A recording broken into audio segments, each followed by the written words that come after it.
Je m'appelle Madeleine Bossely, j'ai 37 ans et je suis prof de langue à l'Athénée Royal de Soumagne. J'ai des premières et deuxièmes secondaires que j'adore.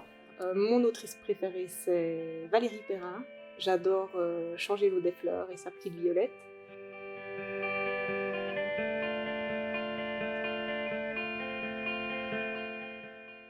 Mon roman à moi, c'est un roman témoignage. Si je devais décrire mon livre en 3 mots, ce serait amour ou passion comme premier mot, espoir comme deuxième mot, et humour, je dirais, comme troisième mot. C'est l'histoire de Salomé qui est infirmière dans un home et qui rencontre la dernière résidente qui vient d'arriver, qui s'appelle Maddy, et qui va entretenir avec elle une super relation qui va se développer au fil des semaines. Et Maddy cache un secret que Salomé va essayer de découvrir. La chambre sent déjà son parfum. Je prends une grande respiration et je sens la douceur. Je sens le musc blanc, l'iris, la violette, peut-être même le sirop d'érable, un mélange de sucre et de fraîcheur, un parfum complexe en toute simplicité, un parfum chic et addictif, un parfum d'une grande douceur. Je la regarde endormie et je trouve qu'elle ressemble à une gentille grand-mère très fatiguée, épuisée même. Les traits de son visage sont marqués. On dirait que dans les plis de ses rides, il y a de la poussière dorée. Ses yeux fermés sont mouillés. Elle ne sourit pas en dormant. Pas aujourd'hui en tout cas. Elle a l'air triste, mais je la trouve jolie, attachante.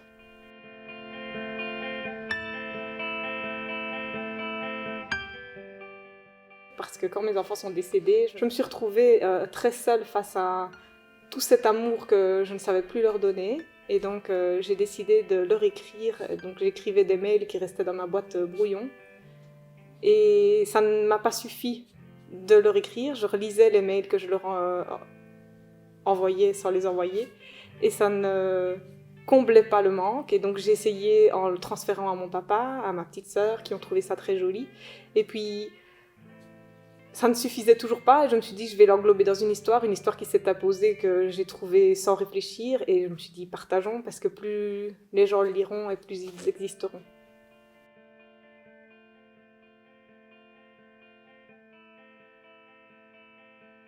Mon but, c'est vraiment que mes enfants ne soient jamais oubliés, et donc je pensais qu'en écrivant sur eux et en écrivant leurs petits prénoms partout et que les gens puissent les lire, c'était en fait les faire exister encore un peu, et donc plus les gens le liront et plus Jules et Timothée existeront encore un petit peu.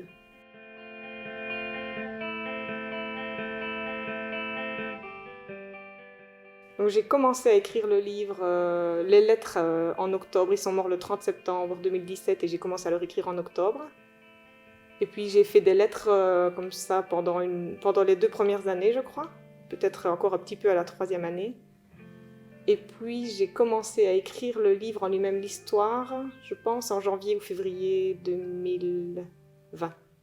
Et ça m'a pris 3-4 mois d'englober les lettres dans une histoire. Mais le silence crie parfois tellement fort. Il sort quelquefois par mini-larmes, parfois par torrents. Parfois il se fâche, le silence, et me rend méchante et aigrie. Parfois il m'assomme et m'endort. Parfois il trempe mon oreiller. Parfois il m'arrache les yeux. Je le hais, ce silence, et je hais votre absence. Vous me manquez. Jules, je t'aime. Timo, je t'adore. Je vous aime tellement, tellement fort.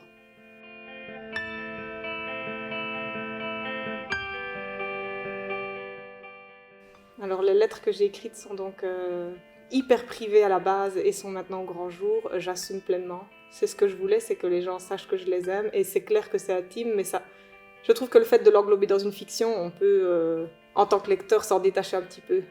J'imagine pas les gens lire les lettres en se disant elle a écrit ça.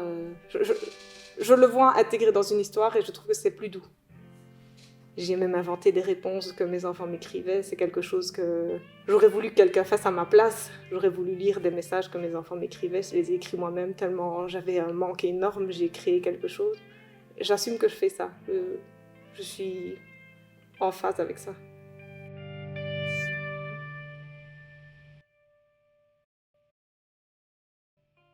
Oui, je pense que je me suis inspirée de tout ce que j'ai lu les derniers mois avant de commencer à écrire. Donc clairement, Valérie Perrin m'a très très fort inspirée.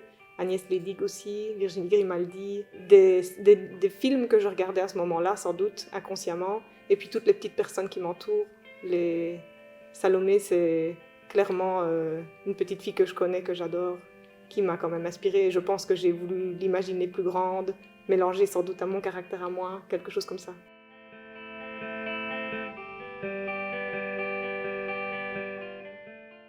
Alors, est-ce que l'écriture de mon livre a eu un effet thérapeutique? Clairement, hein. C'était peut-être pas le but à la base, mais au fil des pages, je m'en suis rendu compte, oui, bien sûr.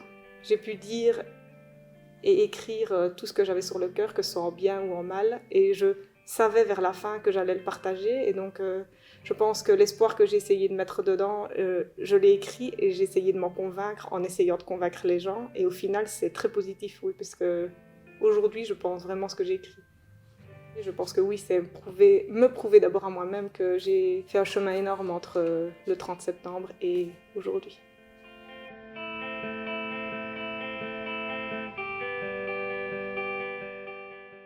J'ai choisi de romancer l'histoire plutôt que d'en faire un roman biographique parce que la biographie est beaucoup trop dure à mon sens. Ça n'aurait pas été lisible facilement, que ici je pense que si, même si une partie est plus compliquée. J'aurais jamais su, moi, assumer écrire tout ce qui s'était passé parce que ça voulait dire aussi aller dans les détails, aller encore plus loin et je n'en étais pas capable. Et puis j'avais envie, je pense, d'ajouter de l'humour dans une vie qui n'était pas forcément marrante au moment de l'écriture, ou enfin je ne sais pas, j'ai voulu rendre le truc un petit peu plus léger.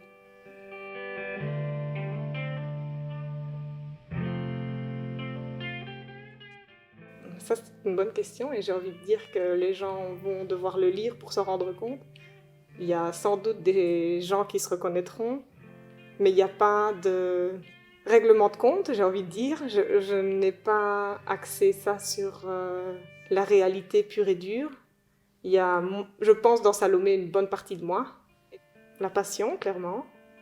L'humour, sa façon de penser, qui est quand même assez tranchée. L'amour qu'elle porte à son compagnon, très clairement. Et puis son amour pour les gens, je crois, vraiment aussi. Il y a évidemment une partie de moi dans Maddy, une énorme. Mais c'est dans le futur, donc je ne sais pas comment moi je serai à ce moment-là.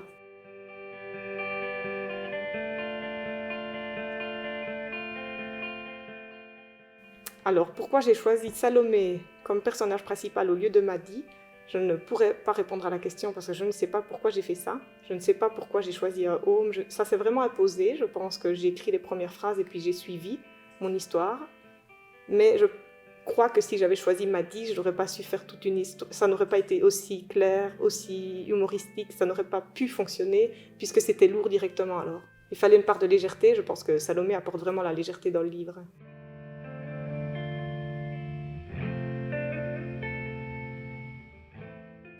La vie de Maddy aujourd'hui, elle est toujours compliquée. Ça fait 3 ans et demi que mes enfants sont décédés, mais pour moi c'est encore très très neuf. Ça aurait été trop dur de raconter la vie d'une maman désenfantée. C'est trop frais dans mon cœur encore. Plutôt que d'imaginer que Maddy a réussi à surmonter l'épreuve, a vécu une belle vie, puisque c'est une très belle vie qu'elle vit dans son livre. Je trouvais que c'était beaucoup plus beau d'imaginer la fin plutôt heureuse.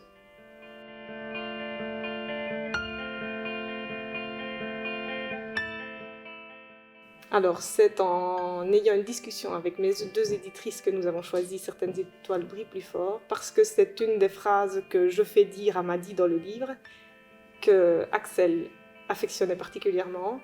Elles me l'ont proposé, j'ai trouvé ça très joli, c'est un extrait du livre, et puis ça me parle évidemment, puisque j'ai 2 étoiles, et elles ne brillent pas seulement très fort, elles sont époustouflantes.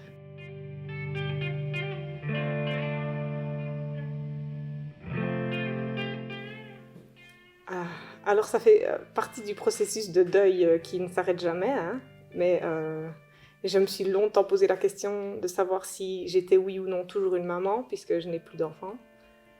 Et aujourd'hui, j'ai envie de dire que évidemment oui, je suis toujours la maman de Jules et de Timothée, ce sont mes enfants, et je le veux vraiment. Ce livre représente la maternité, ce que je suis avec eux, et donc même s'ils ne sont plus là, ce qui me représente, c'est mes 2 enfants. Et donc la photo, elle ne fait que montrer ça.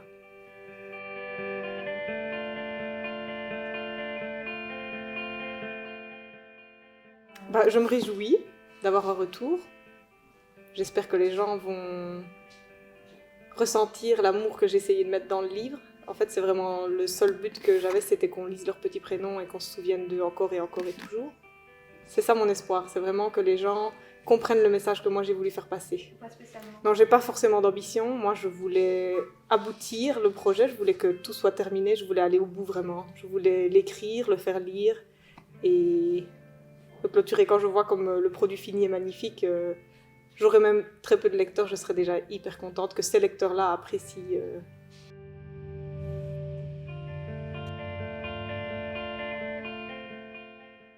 Alors évidemment, il y a de l'appréhension quant à la sortie du livre et de mon histoire au grand jour, parce que l'histoire telle que les gens la connaissent, elle est horrible. Et évidemment, il y a des détails croustillants que les gens ont pu voir dans la presse au moment du procès et au moment des faits. Le livre, ce n'est pas ça. Et j'ai cette crainte que les gens l'achètent pour les mauvaises raisons en cherchant du sensationnel, ce n'est pas ça. Le message que fait passer le livre, c'est vraiment j'aime mes enfants et c'est tout. Et le livre n'a pas été écrit dans un but de règlement de compte ou de quoi que ce soit de ce style.